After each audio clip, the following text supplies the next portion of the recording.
Assalamualaikum warahmatullahi wabarakatuh. Halo semuanya, kita ketemu lagi dengan mata pelajaran ekonomi kelas 12 semester 1. Hari ini kita akan belajar akuntansi sebagai sistem informasi.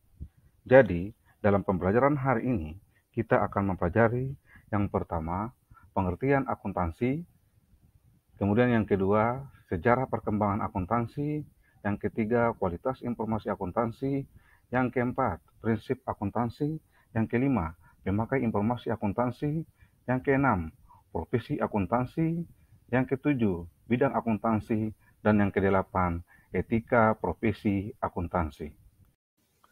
Pengertian akuntansi. Dari segi bahasa, akuntansi disebut to account, yang berarti menghitung atau mempertanggungjawabkan sehingga menjadi accounting. Menurut Carl Schwerin dan kawan-kawan dalam bukunya yang berjudul Accounting, akuntansi dapat didefinisikan sebagai sistem informasi yang menyediakan laporan kepada pemangku kepentingan tentang kegiatan ekonomi dan kondisi bisnis. Menurut Sumarsono SR, akuntansi adalah proses mengidentifikasikan, mengukur dan melaporkan informasi ekonomi untuk memungkinkan adanya penilaian dan keputusan yang jelas dan tegas bagi mereka yang menggunakan informasi tersebut.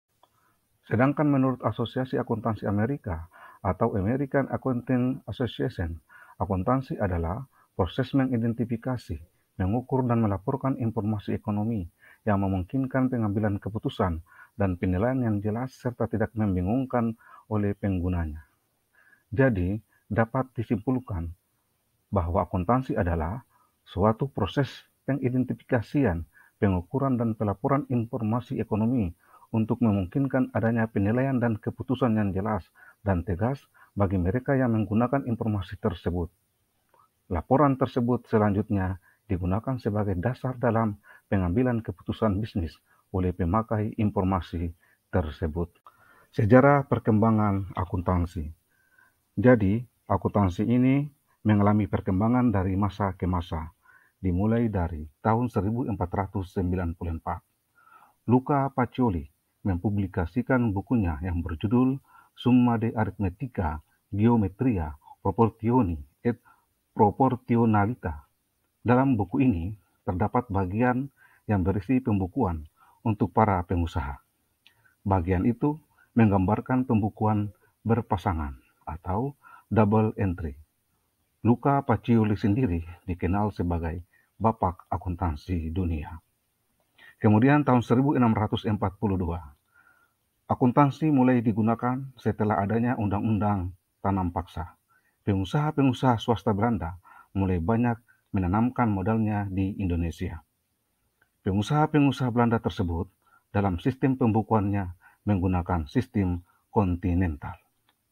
Kemudian abad ke-19, sistem pembukuan mulai berkembang di Amerika yang sering disebut dengan accounting atau akuntansi. Saat itu, sistem akuntansi lebih dikenal dengan istilah Anglo-Saxon. Kemudian pertengahan abad ke-20, dipakailah komputer sebagai pengelola data akuntansi sehingga data akuntansi dapat diselesaikan dengan baik dan efisien. Pada saat Indonesia sudah merdeka, pembukuan masih menggunakan sistem kontinental karena banyak lembaga pendidikan yang masih menggunakan tenaga pengajar dari Belanda.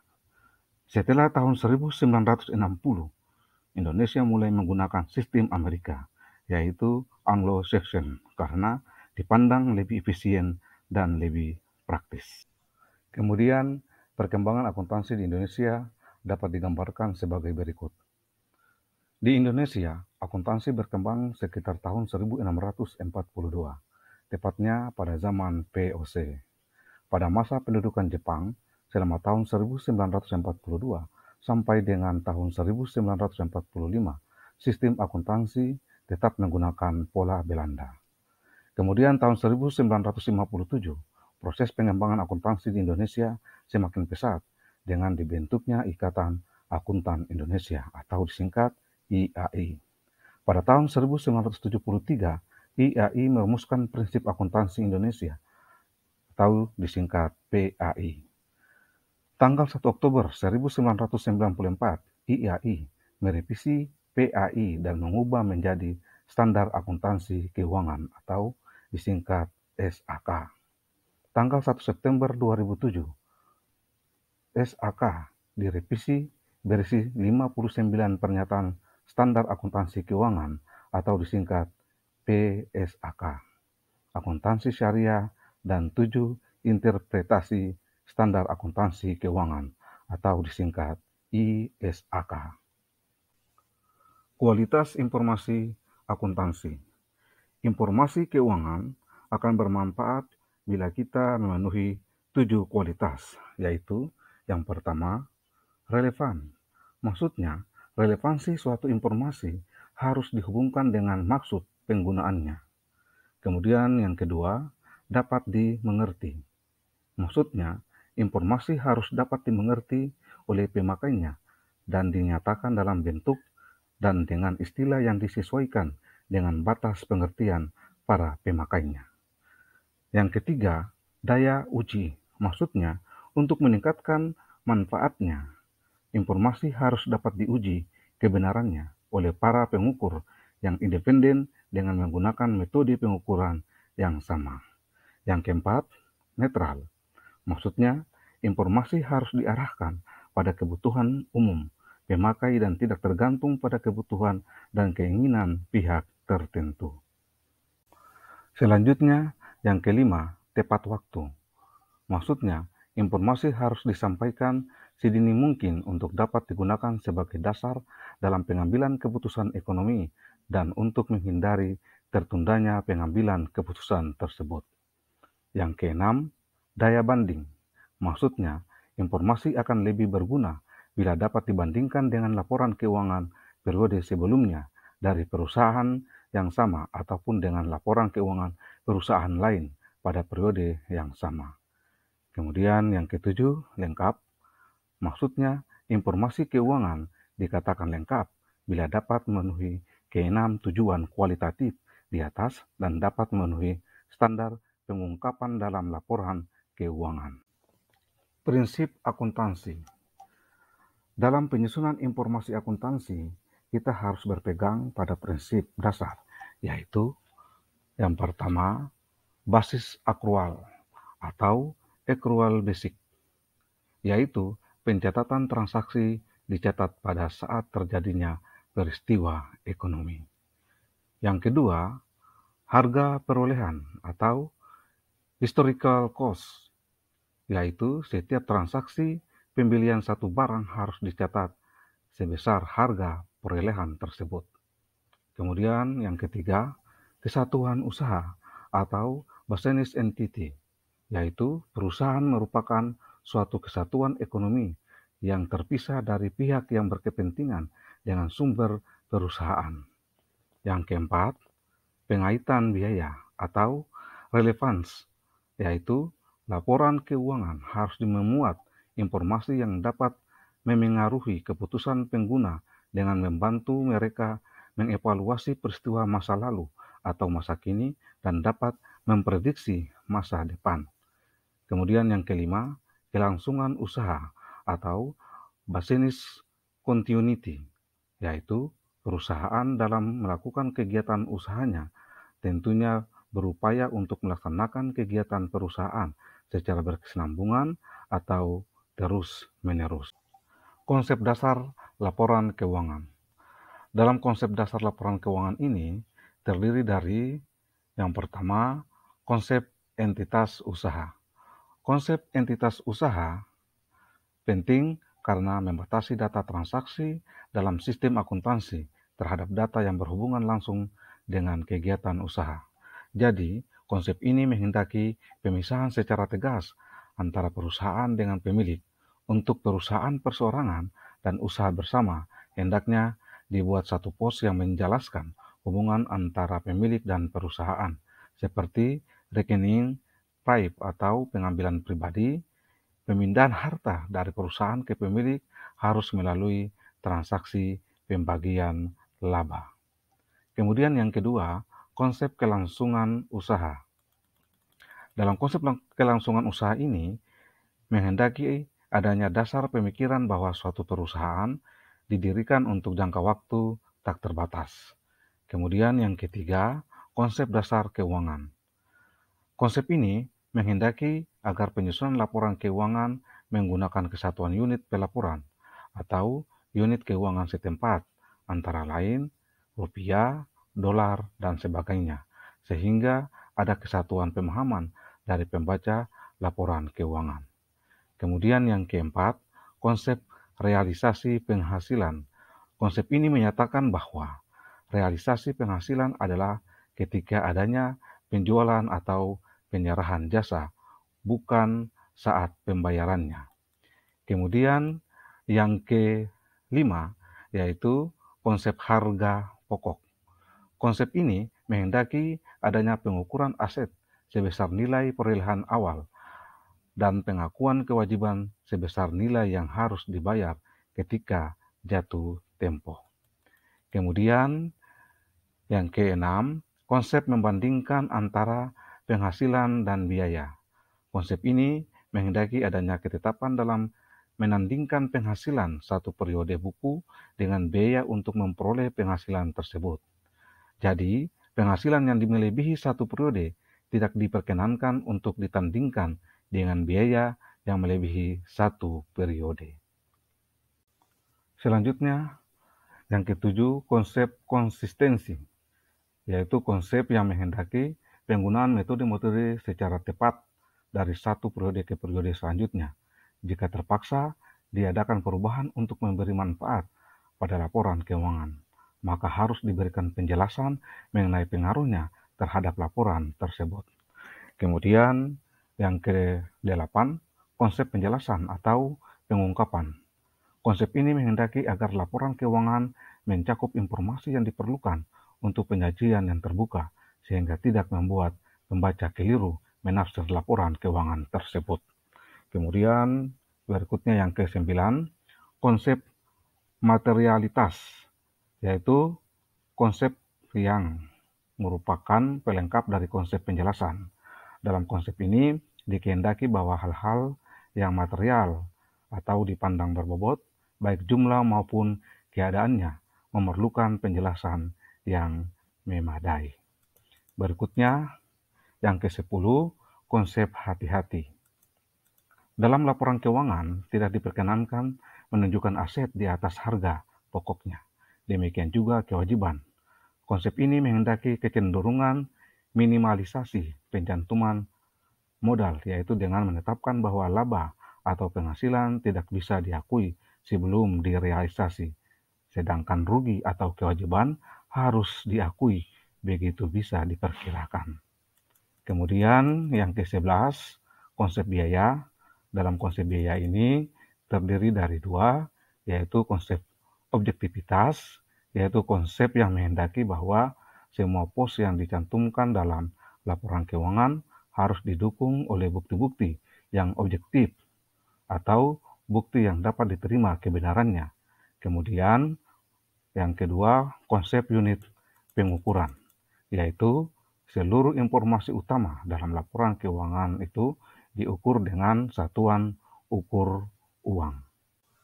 Selanjutnya, dengan mengacu pada prinsip dasar akuntansi tersebut, maka proses kegiatan akuntansi meliputi tahapan-tahapan seperti terlihat pada bagan proses akuntansi di bawah ini.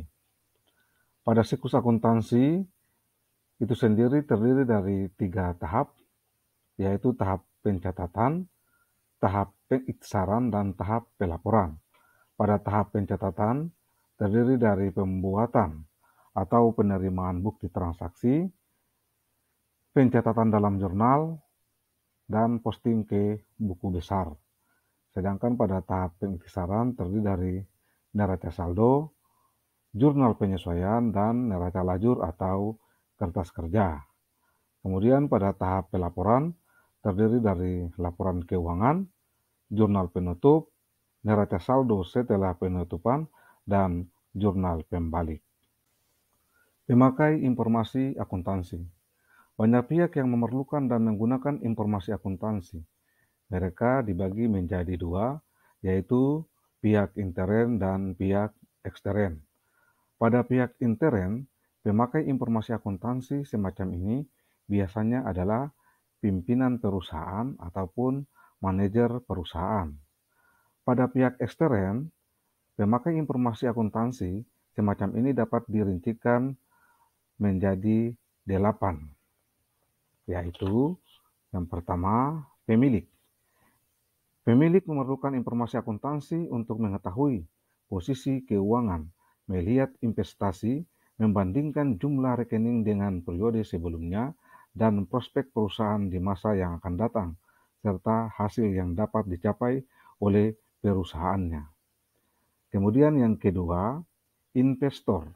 Investor memerlukan informasi akuntansi untuk menentukan keputusan dalam membeli, menahan, atau menjual investasi mereka dalam sebuah perusahaan. Kemudian yang ketiga, karyawan.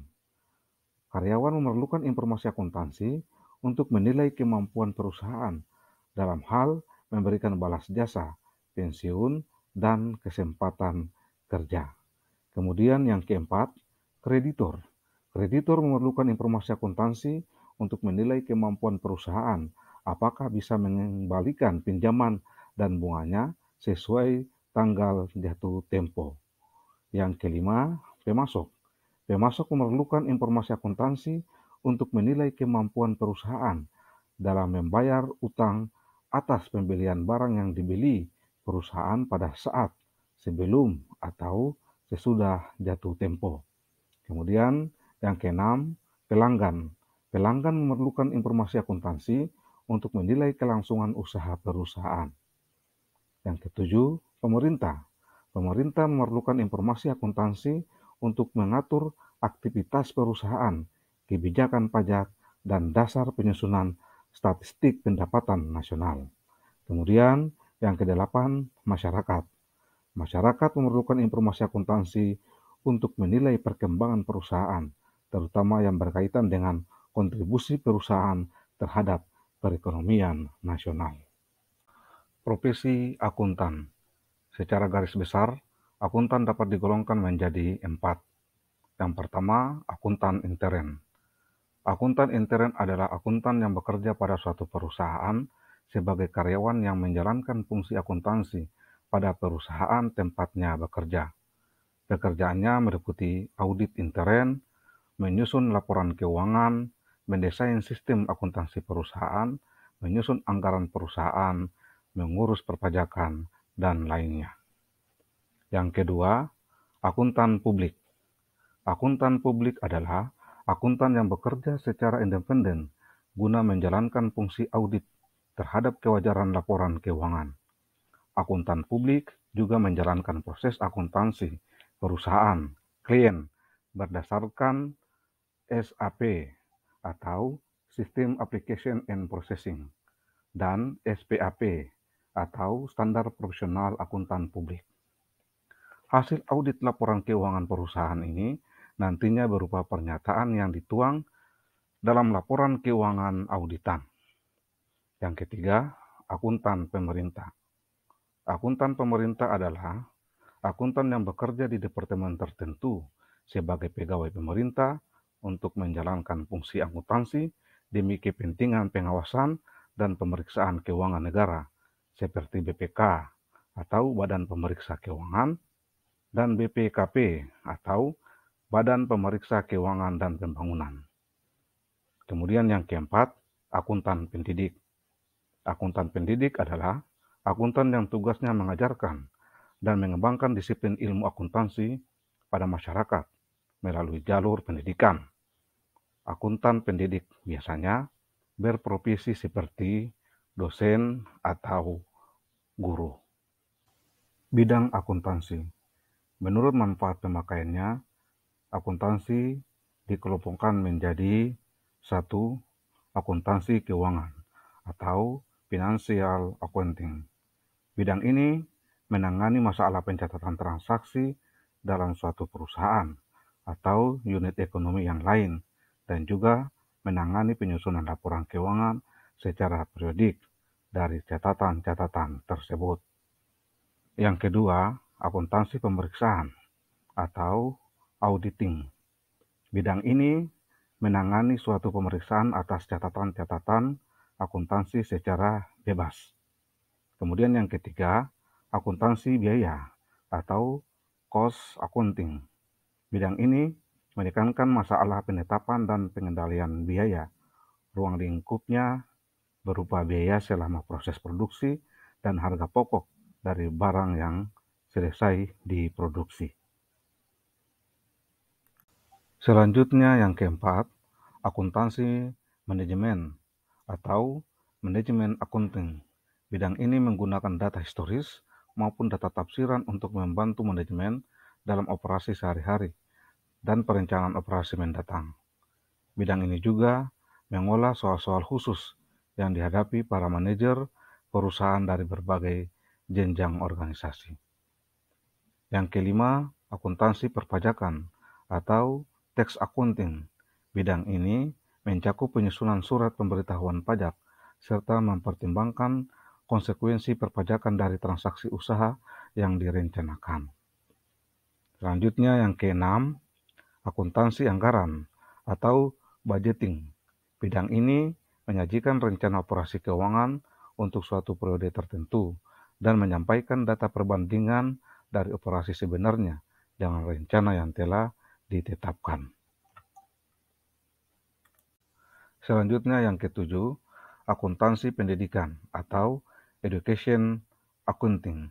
Bidang ini merupakan bidang spesialisasi akuntansi yang bergerak dalam penyebaran pendidikan akuntansi pada masyarakat. Yang kedelapan, akuntansi pemerintahan atau governmental accounting. Bidang ini berhubungan dengan pencatatan dan pelaporan transaksi ekonomi di lembaga-lembaga pemerintahan. Kemudian yang kesembilan, akuntansi sosial atau social accounting. Bidang ini berhubungan dengan pencatatan dan pelaporan tentang perubahan sosial akibat kemajuan teknologi, ekonomi, dan budaya. Etika profesi akuntansi.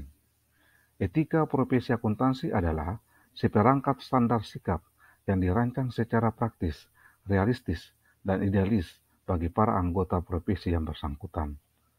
Adapun 8 kode etik akuntan yaitu, yang pertama, tanggung jawab profesi. Maksudnya, menggunakan pertimbangan moral, melakukan peningkatan jasa, menjaga kepercayaan klien, dan mengembangkan ilmunya. Yang kedua, kepentingan publik. Maksudnya, mendahulukan kepentingan pihak pemakai informasi akuntansi dan menjaga kepercayaannya. Yang ketiga, integritas. Maksudnya, menyelesaikan seluruh tugasnya dengan bertanggung jawab dan profesional. Yang keempat, objektivitas. Maksudnya, menjaga objektivitasnya dengan bersikap independen dan netral, bebas dari benturan kepentingan. Selanjutnya yang kelima, kompetensi dan kehati-hatian profesional. Maksudnya, mengamati standar teknis dan etika profesi, meningkatkan kompetensi dan mutu pelayanan. Yang keenam, kerahasiaan. Maksudnya, menjaga kerahasiaan informasi yang diperolehnya, tidak mengungkapkan informasi tanpa persetujuan dari pihak pemilik informasi. Yang ketujuh, perilaku profesional. Maksudnya, setiap akuntan harus mematuhi hukum dan perundang-undangan yang berlaku. Selanjutnya yang kedelapan, standar teknis. Maksudnya, melaksanakan jasa profesionalnya sesuai dengan standar teknis dan standar profesional yang relevan. Demikian materi kita hari ini. Wassalamualaikum warahmatullahi wabarakatuh.